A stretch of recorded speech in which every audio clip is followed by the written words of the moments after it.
I've always tried to be a good person, and I don't mean just tipping a little extra or buying free range meats.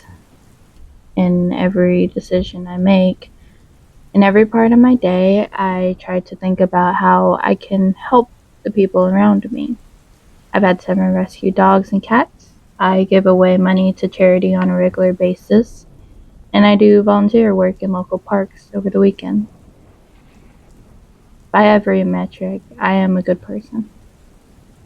So why is it then that when I need something in return, everyone looks the other way? Why is asking for a tiny bit of payment every now and again like pulling teeth? Just last week, I looked after the old lady at the end of the road, Mrs. Hutchinson, while her granddaughter was out of town on a business conference for the weekend. You see, her mind has started to go, and it's not safe to leave her by herself. I treated her so well. I had cooked for her, took her outside in her chair for a stroll in the park, and I read to her to ease her to sleep. I didn't even charge her granddaughter. Well, I didn't charge them money, at least.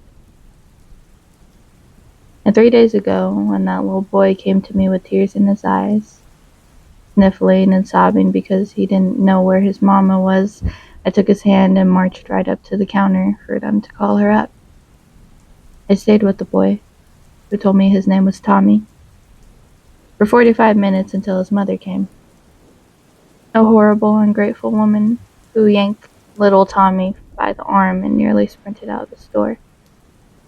Not so much as even a thank you. That very same day, not an hour after, I walked by a homeless man sitting on a street corner. I made conversation with the man, gave him my jacket, which, by the way, had $40 in its pocket, and took him to get lunch. Not some cheap fast food place, but a real sit-down restaurant. These are just 3 examples out of an entire lifetime of good deeds. So, you see, I am a good person. I know I am. It's not like Mrs. Hutchinson was using her legs anyways. I'm going to get far more use out of them than she ever be able to. Not to mention the service I provided.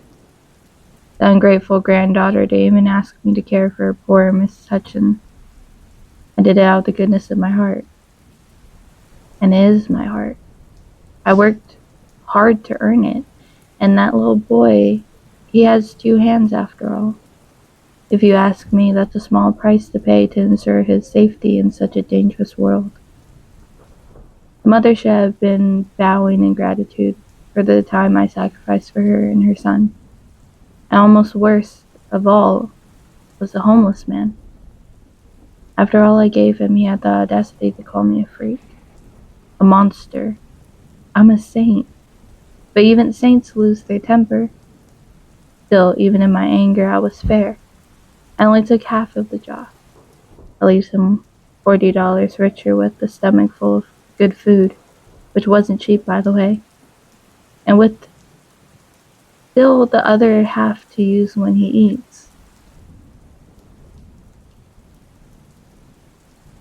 I've just finished putting myself together, and I must say, these new parts fit like a glove.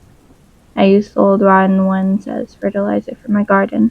I grow my own vegetables, even give them to neighbors sometimes. But I sigh when I think of how unfair it all is. I do so much and ask for so little in return.